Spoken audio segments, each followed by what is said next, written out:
Atención a estas cifras, la ONG Save the Children reveló un preocupante panorama sobre los menores reclutados en el país. Entre 1985 y enero del año 2019, 7.398 niños y adolescentes han sido víctimas de reclutamiento. El 56% de estos menores que son víctimas de este delito cursaba algún grado de primaria. Y estas cifras nos indican también que los grupos armados responsables del reclutamiento son el Clan del Golfo, la guerrilla del ELN, los Pelusos y las disidencias de las FARC. Andrea, usted tiene, a propósito de este tema, invitada a esta hora. Sí, señor, nos acompaña Luz Alcira Granada, que es la directora de Incidencia y Comunicaciones de Save the Children. Luz Alcira, buenos días, gracias por venir. Buenos días. Luz Alcira, ¿qué tanto subregistro existe en este difícil y doloroso panorama? Ya nos mostraba Juan las cifras que son realmente alarmantes, pero ¿puede ser peor? Puede ser muchísimo peor, porque por las características de este fenómeno no hay posibilidad de registrar cuántos niños han ingresado a las filas de los grupos armados al margen de la ley. Entonces es imposible poder decir cuánto es a ciencia cierta. Estos son un ponderado que se saca a partir de los niños que se han reintegrado y que cuentan un poco qué ha pasado o cuántos niños habían o a quiénes vieron, pero esto sencillamente es un subregistro muy grande. Sí, ¿qué hacer en las zonas donde no hay presencia del Estado, no hay estudios, por ejemplo, para poder romper este círculo vicioso? Además, no hay quien proteja a los menores. Bueno, hay tres cosas claves que necesitamos como Estado, como país, garantizar para que los niños y las niñas puedan ser protegidos de este tipo de problemas o de situaciones. Una tiene que ver con garantizar realmente una educación de calidad y que sea protegida, porque los primeros escenarios que son violentados por este tipo de situaciones de la guerra son las escuelas. Pero por otro lado también las oportunidades, porque las familias y los mismos niños no tienen oportunidades ni ninguna posibilidad de apoyo. Y por último, también el tema de la justicia. Creo que el tema de la justicia siempre va lento y en este sentido hay bastante impunidad. Y eso hace que, digamos, que no haya protección y que no haya realmente una posibilidad de que los niños y niñas sean protegidos de esta situación. Luz Alcira, yo le voy a pedir que se quede aquí con nosotros, pero buscamos ponerle rostro a este fenómeno y por eso nos acompaña Alicia Edith Aguillón. Venga por acá, Alicia, adelante, que tiene un testimonio duro que refleja esta cruda realidad que vive nuestro país. Alicia, antes que nada, bienvenida, gracias por acompañarnos. Buenos días, muchas gracias por la invitación. Alicia, usted fue desplazada en el llano y sus hijos sufrieron el acoso de la guerrilla. ¿Cómo fue esta historia? ¿Qué recuerda hoy de ese momento? Pues la verdad para mí es un poquito bastante doloroso recordar, pero sí, fue un acoso y fue un acoso desde muy niños, por lo menos mi hijo empezó el acoso desde los 10 años, con mentiras porque todo fue mentiras lo que les prometieron, a sacarlos a ellos, digamos, a hacer eventos, cosas, reuniones para niños, pero mentira, todo eso era falso. Lo mismo la niña empezó a tener acoso en la Uribe, ella estaba estudiando y también empezaron a hacerle seguimiento y pues debido a eso ella le tocó irse de Uribe y se fue para Piñalito Meta, pero igual ni el niño se salvó de que se lo llevaran ni la niña se salvó que la mataran. O sea, ellos los dos fueron pues acosados mucho tiempo hasta que llegó el límite en que el niño pues se fue y no volvió a las dichosas reuniones que ellos hacían. La niña nunca, ella por más que huyó de los acosos y del seguimiento, tampoco fue posible que, pues no tuvo forma de lograr salir de eso.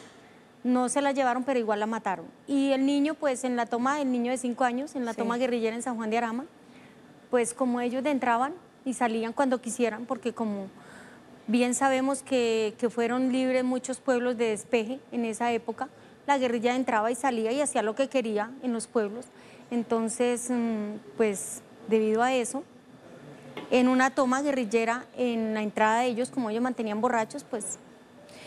Le voy a preguntar, Luz Alcira, teniendo en cuenta todo esto que nos cuenta Alicia, a quien le doy las gracias muy respetuosamente por compartirnos ese testimonio.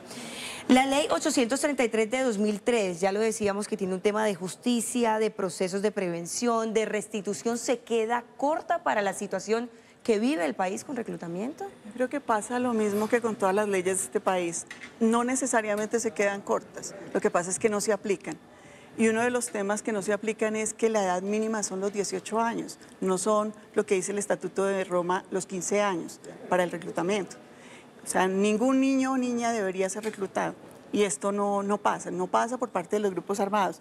Pero por otro lado, yo creo que cuando una ley no tiene o carece de políticas públicas, pero también de inversión para poder hacer esa ley realidad, siempre será solo una ley en el papel. Y eso es lo que nos pasa con absolutamente todo. Inclusive el Código de Infancia y Adolescencia es otro de los ejemplos de que esto pasa, que no hay la suficiente inversión y que siempre la niñez se nos queda a un lado. Doña Alicia, ¿usted logra rescatar uno de sus hijos de este fenómeno de la guerrilla? Sí, señora. El niño de 13 años que ellos se llevan, yo lo logro rescatar con el paso de los años, con mucho dolor y mucho sufrimiento. Pero queda un dolor muy grande, que me lo llevaré a la tumba, yo creo. Porque como ustedes pueden imaginarse, ¿qué recupera uno? Algo que dañaron.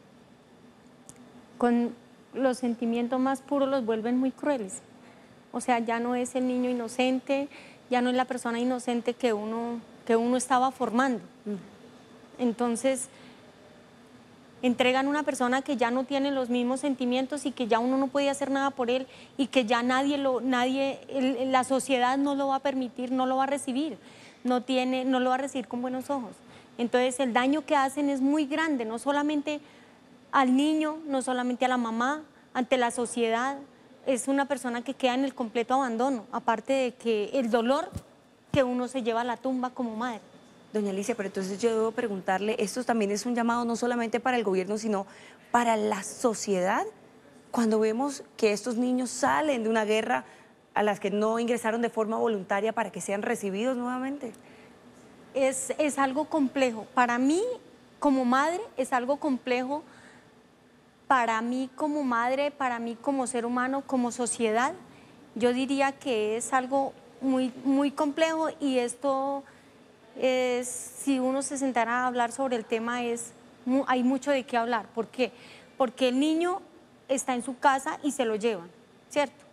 Pero ¿qué pasa? Él cuando regresa, cuando yo lo logro rescatar a él ya no es un niño con los sentimientos con los que él tenía, ya es un niño que ya lo obligaron a ser otra persona, a tener...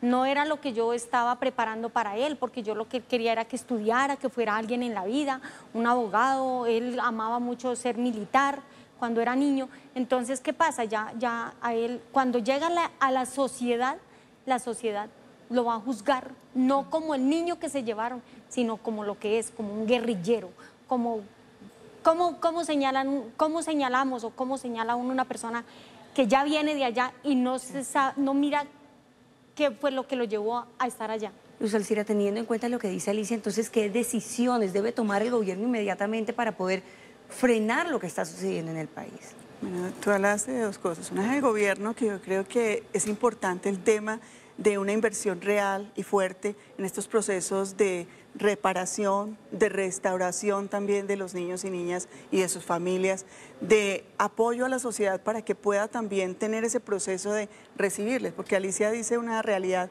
bastante fuerte y es que nosotros como sociedad rechazamos, y cuando rechazamos, ¿qué espera un niño o a un joven que regresa también de este tipo de grupos?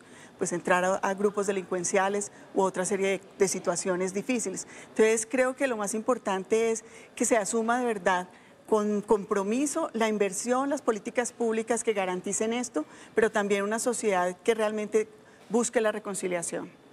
Doña Alicia, para cerrar, en ese proceso de recuperación con su hijo, le pregunto, ¿ha logrado usted perdonar? ¿Ha logrado él también perdonar a quienes le hicieron ese daño?